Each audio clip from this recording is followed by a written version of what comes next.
استاذ سعد اتفضل.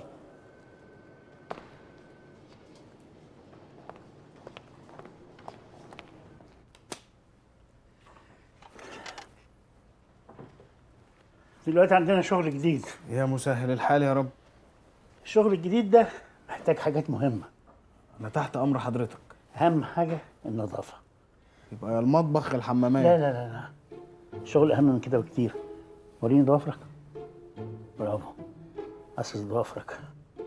وريني شعرك كده. برافو برضه، شعرك طويل أهو. هو في ايه حضرتك؟ ما هو الشعر ده عنوان الصحة. هنحلل ونشوف، بس دول مش كفاية. أيوه كده، حلو أوي أوي أوي أوي. إن شاء الله قريب أوي هنقول لك النتيجة. اتفضل.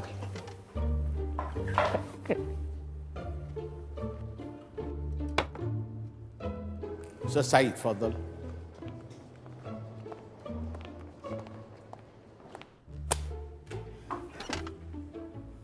دلوقتي في شغل جديد. يعني حضرتك انا هسيب التذاكر؟ الشغل الجديد ده محتاج حاجات مهمة. زي ايه؟ أهم حاجة النظافة. انا عمري ما سرقت حد.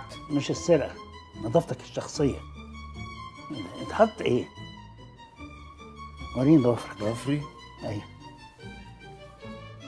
يا قاعد. لا ما صحش، انا اجيب بيها، انا هبقى قصهم انا. لا معلش، مش هتعرف توصفهم زي كده برضه. استنى. على مهلك. اثبت بقى عشان ما تتعورش. ثابت اهو. تمام. استاذ مسعد اتفضل.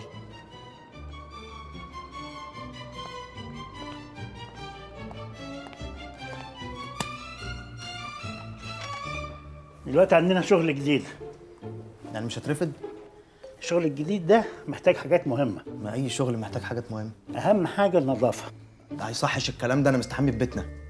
كويس، شعرك طويل. لا نجيب بيه لو سمحت، ما حدش يقول لي طيب احنا. خلاص. وريني ضوافرك. اهو. أنا المقصوصين على الآخر. خد تف. نعم. تف ليه؟ يا ابني، تف. ايه اللي تف؟ مش فاهم. تف ولا هرفدك. وانا اكرم ده ترفد. تف ولما تف ما تعصبنيش.